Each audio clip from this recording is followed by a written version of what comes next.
देखिए राजीव जी, ये भूल कतई नहीं है और ना ही ये बहुत मासूम किस्म के लोग हैं।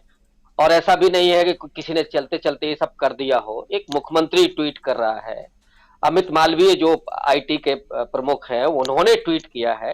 तो आप इसको अनजाने में नहीं कह सकते।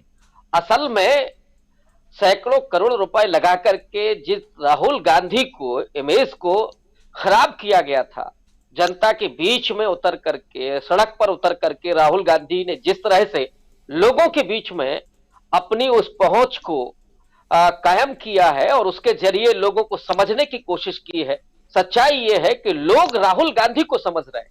राहुल गांधी तो देश को, लोगों को समझ ही रहे हैं, लेकिन इसके जरिए लोग भी राहुल गांधी को समझ रहे हैं। और समझने का परिणाम यह है कि बिना बुलाए, बिना किसी प्रयास के, आप देखिए कि लगातार लोगों का हुजूम, और वो सिर्फ दक्षिण भारत में नहीं, केरल में नहीं, बल्कि जिसकी चिंता लोग कर रहे थे या जिसको लेकर के लोग कमेंट कर रहे थे कि मजा तो तब आएगा जब राहुल गांधी हिंदी पट्टी में आएंगे, लेकिन महाराष्ट्र में जब वो आते हैं और वहां सावरकर को लेकर के टिप्पणी करते हैं, तब भी राहुल गांधी कहीं कोई जोश कम हुआ, ना ही लोगों का उत्साह कम हुआ, ना लोगों का आवागमन कम हुआ। बल्कि मध्य प्रदेश में भी जब उन्होंने प्रवेश किया तो लोगों का हुजूम उनकी तरफ आकर्षित होकर के बढ़ रहा है, उनसे मिल रहा है, उनसे बातचीत कर रहा है, उनको देख रहा है।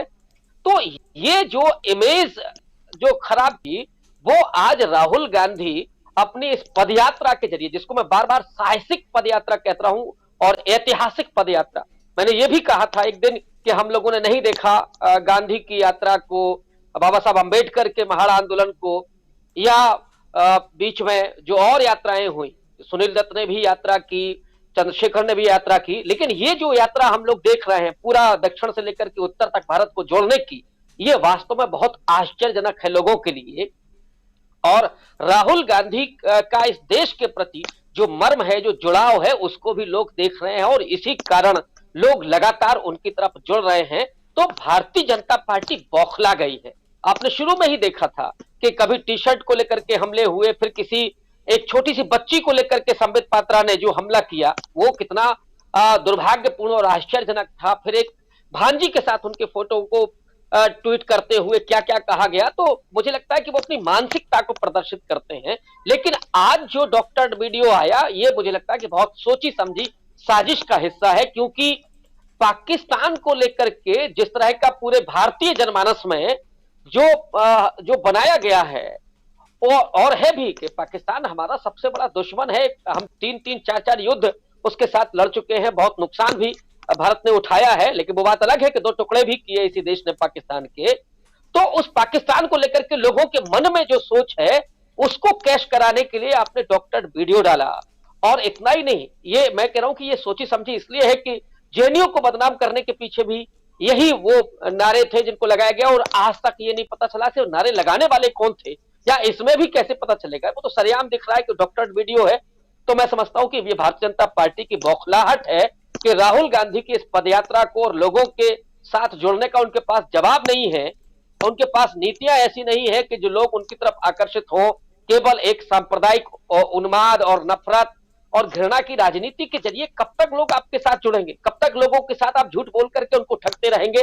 तो आज जो सच की लड़ाई लड़ने के लिए राहुल गांधी आ रहे हैं, उसके जरिए जो पूरा भारत एकत्रित हो रहा है और उनमें विश्वास जाहिर कर रहा है, उसके वजह से ये भारतीय जनता पार्टी में बौखलाहट है। और मध्य प्रदेश में तो अगले साल ही चुनाव है, और वहां जिस तरह से शिवराज सिंह चौहान ने हमला किया है, मुझे लगता है कि शिवराज सिंह चौहान को ये लगने लगा है कि मध्य प्रदेश में ये यात्रा कितना बड़ा असर डालने जा रही है। इसलिए इसको शुरुआती दौर में ही इतना बदनाम कर दिया जाए कि ताकि लोगों के मन तक ये पहुंच जाए। और मुझे लगता है कि इसमें वो कामयाब भी हो गए हों। व्हाट्सएप के जरिए और दूसरे माध्यमों के, डिजिटल माध्यमों के जरिए ये चीजें जिस तरह से पहुंचती हैं, और अब उन्होंने हटा लिया है, ये खबरें नहीं पहुंचेंगी, क्योंकि कोई भी गोदी मीडिया का चैनल ये नहीं दिखाएगा कि साहब पहले उन्होंने लगाया था, अब उन्होंने हटा लिया है। तो ये उनको जो मैसेज देना था वो दे दिया है। लेकिन दूसरी तरफ कांग्रेस का पार्टी का सोशल मीडिया है, वो भी बात, और उन्होंने जो किया है, अभी आपने देखा होगा कि गुजरात में जो हेमंत बिस्व शर्मा ने कमेंट किया था कि सद्दाम हुसैन की तरह क्यों दिखने लगे हैं राहुल गांधी, उनका चेहरा। और मैंने अभी सुना कि जी टीवी ने तो उस पर एक प्रोग्राम बना दिया था कि राहुल गांधी का चेहरा में सद्दाम हुसैन क्यों? कांग्रेस पार्टी ने उसका पलटवार करते हुए आसाराम बापू का फोटो लगा करके और जो लिखा, उसके बाद उनको हटाना पड़ा, कार्यक्रम रद्द करना पड़ा। तो अब कांग्रेस पार्टी का सोशल मीडिया भी बहुत एक्टिव है, वो जवाब दे रहा है।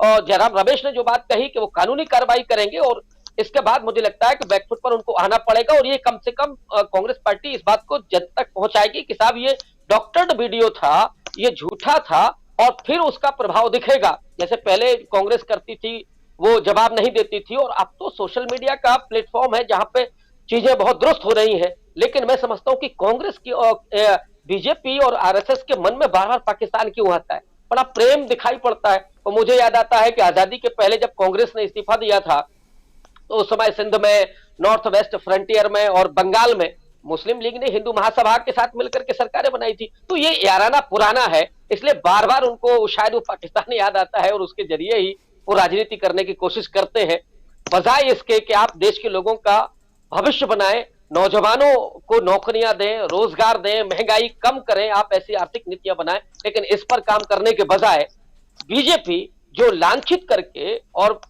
विपक्ष को कमजोर करके जो राजनीति करती है, मुझे लगता है कि आने वाले वक्त में इस तरह की राजनीति के लिए स्पेस बचेगा नहीं। और कांग्रेस पार्टी जिस तरह से मजबूत हो रही है, हालांकि उनके अपने थोड़े से अंतर्विरोध है, बावजूद इसके मुझे लगता है कि राहुल गांधी ने एक बड़ी लाइन खींच दी है, और उस लाइन को छोटा करना या क्रॉस करना बीजेपी के लिए बहुत मुश्किल होगा। उस लाइन को काटना चाहते हैं, वो उसको बदनाम करना चाहते हैं, लेकिन उस बड़ी लाइन को मुझे लगता है कमजोर करना बेहद मुश्किल है इस समय। जी, बेहद मुश्किल